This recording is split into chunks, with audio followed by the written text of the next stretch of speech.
Alrighty, so the second pre-recorded season preview of the night, as we're going to look at Sporting KC now in the season preview. So there's no doubt that this is a brand new era that Sporting KC is embark on for the first time since 2009.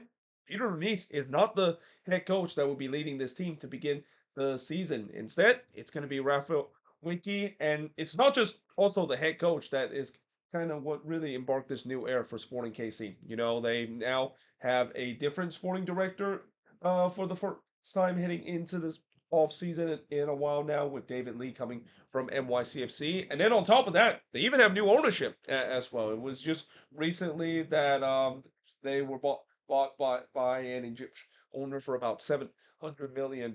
So yeah, there's definitely some excitement when it comes to this new era that Sporting KC is embarked. Though there are definitely some concern, especially heading into this upcoming season, because yeah, I just feels like this is clearly a rebuilding year. And for Sporting KC, I feel like with the way that you look at what has happened in the last couple years, especially during the dying day of Peter May's era with this team, this is a classic example of what happened when a team tried to drive it out as long as possible in terms of the core that they have, and doesn't realize that, yeah, maybe it's finally time for a reset and maybe time for a rebuild. Yeah, when you decide to drag it out for so long, this is kind of the situation that Sporting KC have found themselves in, which is, yeah, those kind of drag out has kind of really set the team back, and it might take more than one season or two for this team to get themselves back to competitors. It is a long road for them to get back to where they were in the 2010s, when this team, to say that they miss out on the playoffs would be a shocking fate, because this team for a long time never miss out on the playoffs, and now this team seems like they're going back to the Kansas City Wizards day of the dark days of this team, of going to be probably not going to be competitive, at least for these next couple of years. And like I said, this is really year one of this deep rebuild and this cleanup that they're trying to do in terms of getting themselves back to competitiveness. So last season was an absolute disaster. 7-7-20 and finished with 28 points. Obviously did not make it to the playoffs. In fact, the last 2 years has been a disaster. Their last playoff appearance was 2023, and their last MLS Cup was back in 2013 as well. And what's kind of disappointing for Sporting KC fans is that of all the dominance that they have in the 2010 of them making the playoffs every single year, and even to some extent into the 2020s as well, the fact that they've only won one MLS Cup during that time is a huge disappointment. And I've said this before, the fact that they had multiple times where they were able to at least win a game or go deep into the playoffs, but the fact that they just never able to get over the hump. I mean, honestly, if it wasn't for 2013, and if it wasn't for that PK shootout win that they had against RSL, we would definitely be talking about a team that definitely have a bit of a legacy of failure, at least in the last 15 plus year. And I know they did win another MLS Cup before for that, but yeah, I mean, of all the dominance that they had under Peter Mies, and this team being one of the standards in the Western Conference for such a long time, and to only walk away with one MLS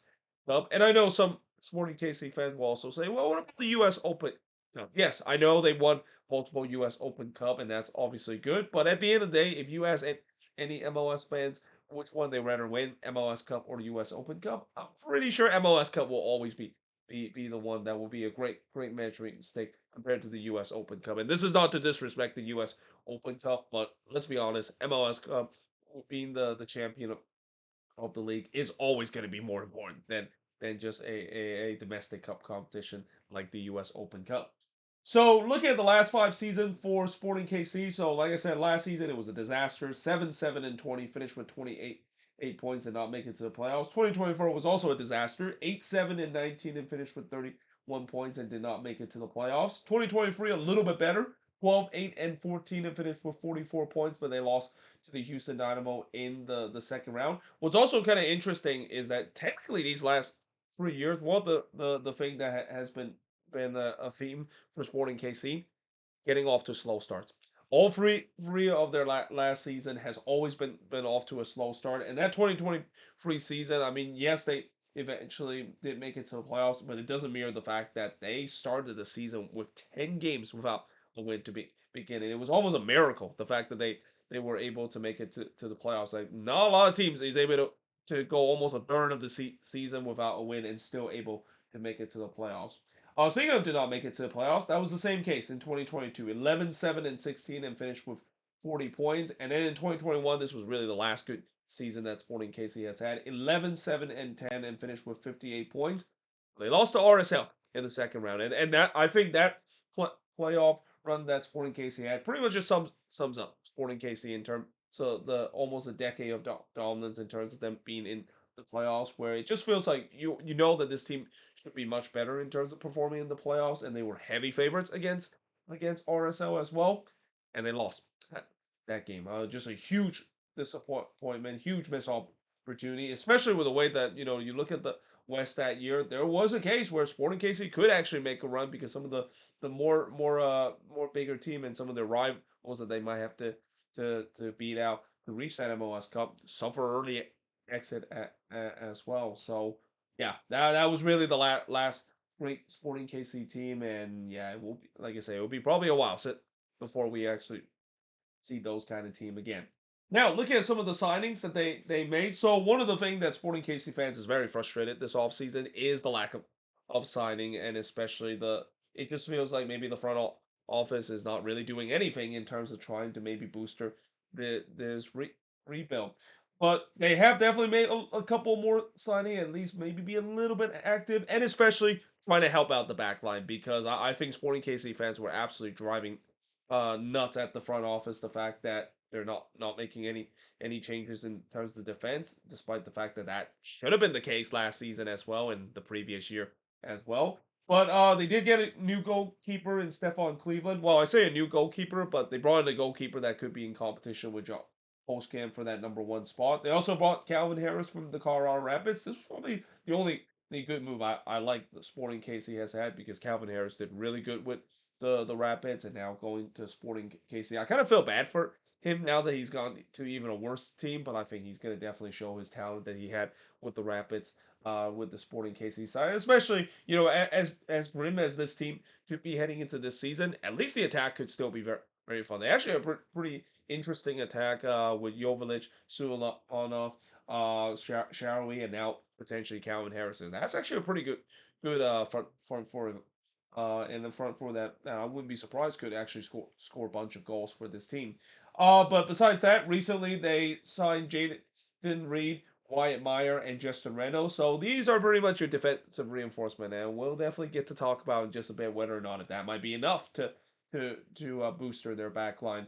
And then in the super draft, they drafted this guy called Sadim Masurki, and then they also got Kawuku IG as a super draft pick as well. Now, looking at players that's no longer on this team, yeah, a lot of exit. And just like the Houston Dynamo, when you see a team that did not have a good season whatsoever, it is pretty clear that they're going to purge the roster, and they definitely did so with a lot of these players that played last season no longer on this team. And one of the most notable one is Eric Tommy. He's gone to the LA Galaxy this offseason, and they also lost Joaquin Fernandez, Robert Velador, Mason Toy, Logan Ndembe, Andrew Brody, Memo Rodriguez, Tim Libo, Nemanja Rodoja, Kyrie Shelton no longer on this team. So yeah, in some way that's kind of a good thing, but that's also kind of a sad thing if you're a Sporting KC fans. Consider it. Shelton has been with this team for so long now, and while he is kind of what I call kind of like a Breck Shea kind of meme player for Sporting KC, where for whatever reason he's not very good, but somehow in some way because of his loyalty of being with this team and kind of in some way a bit of a fan favorite as well. That's kind of the reason why he's been on this team for such a long time. But yeah, as I said, with this team heading into a new era and going through a complete tear down, no, not a big surprise that even some of the more senior player, more loyal player for this team that's been on this team for a long time, no longer going to be heading into this team heading into this upcoming season. And then they also did not re-sign Alan Montes to a permanent deal. In the same case for Santiago Munez as well. They decided not to renew his loan or sign him permanently. Now, looking at the first 5 games for Sporting KC, so they have the San Jose Earthquakes on February 21st. Man, that could definitely be one of the worst opening day matchup we would see. And the reason why I say that is as I'll get my way into talk about the San Jose Earthquakes in the season preview. And I know, throughout the season preview, I've been really down on on this team, but it's hard to kind of get excited about a team that, when you look at the roster, it is pretty clear that this team is destined to maybe finish near the bottom of the West. And as I'll talk about the Quakes as well, especially the fact that at least, if there is some positive for Sporting KC fans, at least they did something in terms of adding players and at least maybe try to improve the team. As we'll talk about the San Jose Earthquakes in the season preview, yeah, so much for those edition. I mean, besides that German World Cup winner, it's been pretty quick crickets in the San Jose Earthquake camp. But after that, they face against Columbus at home before facing against San Diego at home. So yeah, that's definitely not ideal to have your first two home game against some of the best team in the league, and then they go on the road to face against the Galaxy before returning home to face against the Colorado Rapids. Look at the last 5 games. They play at home against RSL before playing at home against Austin FC. Then they have the nicest rivalry in MLS against Minnesota on the road before playing against Dallas at home. And then for the final game of the season, they'll be going on the road to face against San Diego FC, a game where probably will be completely meaningless for them because yeah, again I think this team is not going to really have too much to fight for, at least in the last 5 games, other than the fact that maybe they'll play a little bit of a spoiler role for some of those teams that maybe could be making the playoffs. Now, looking at the strength of this team, believe it or not, as as as low quality as this team is in terms of so general, there is actually a strength on this team, and I know I shouldn't say the word low quality, but when you look at this team, it is kind of a bottom tier team, as I said before. I think that if there is one bright side, if you say about the Sporting KC side, it's got to be the attack. The attack is definitely really good. As I mentioned, that front four is actually pretty respectable for Joveljic, who kind of had a slow start last season, but he kind of got better as the season goes along. Daniel Showery, you maybe hope that he can have a bounce back year. I mean, for every bad year that Showery has, he always tends to have a good year the next year. And then you add in Calvin Harris, who I already said it's a pretty good signing, and Shapi Sulemana definitely looked like he could get even better heading into this season as well. All of a sudden, this attack could definitely be good. But unfortunately, as I said about the Houston Dynamo in my previous season preview, even though the attack is pretty good, it doesn't really make it great. The fact that the biggest weakness of this team is pretty much everything else. I mean, their midfield is among the worst in the league. And then let's talk about the defense. Yeah, the defense is pretty bad, both on the center back partnership and even in the fullback rank as well. So now talk about how everything else is kind of bad, especially the defense.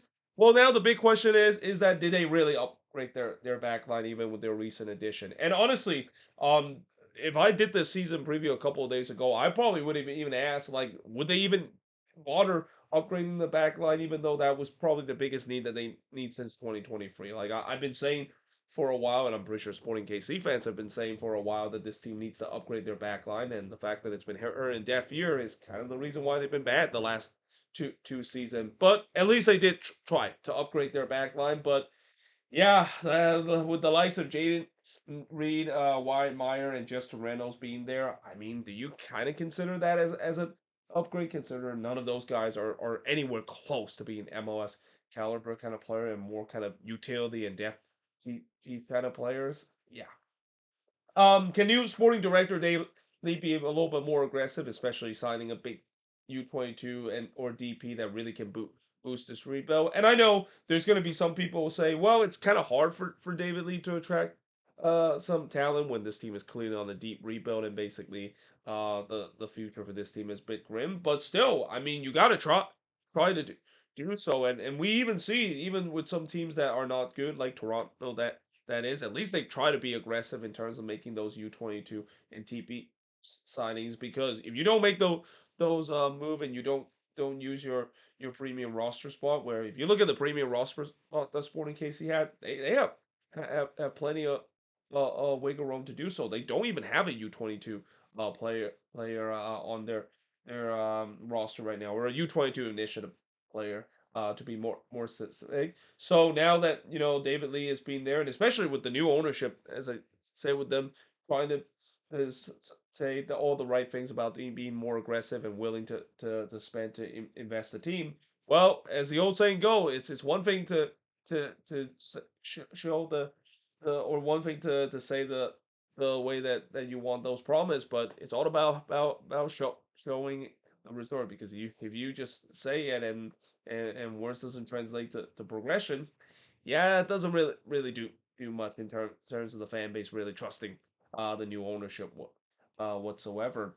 And then last but not least, who is actually going to be the number one throughout this season? So, the goalkeeping battle. I know John Postgame probably will be the number one. He did play in the preseason game against Minnesota in the Coachella Valley Invitational.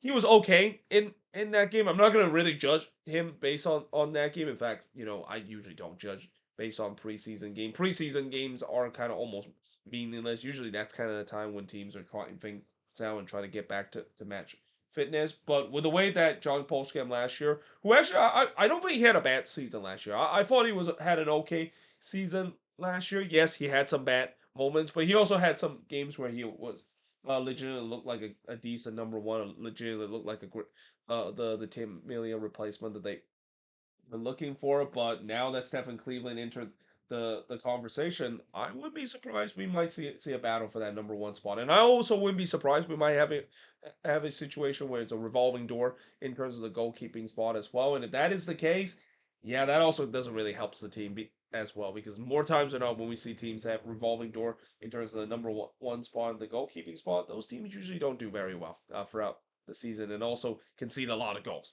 as well. So in terms of my prediction, this is another team just like DC. I'm not really too high on them. I think 12 might be the highest that they finish, which I think they'll take it. It's a respectable finish. It just shows that they have some progress in terms of the rebuild that they have. But the low, I would say, is 15. It's dead last in this league. Everything just kind of fall apart again. Raphael Wiki doesn't seem like he's the right man to do so, and the Sporting KC fans are going to once again and be very angry at the front office and maybe even calling for David Leeds' head already, especially with him being very lax when it comes to some of the signings that he have made. But either way, hope you guys enjoyed this video. If you do, make sure you guys leave a like, smash the subscribe button. If you're a Sporting KC fan, what do you think is the strength, the weakness, the free big question, and what's your expectation besides the fact that it's probably not going to be a great season again for this upcoming year as well. But yeah, either way, hope you guys enjoyed this video. If you do, make sure you guys leave a like, smash the subscribe button, and yeah, I of course will see you guys next time.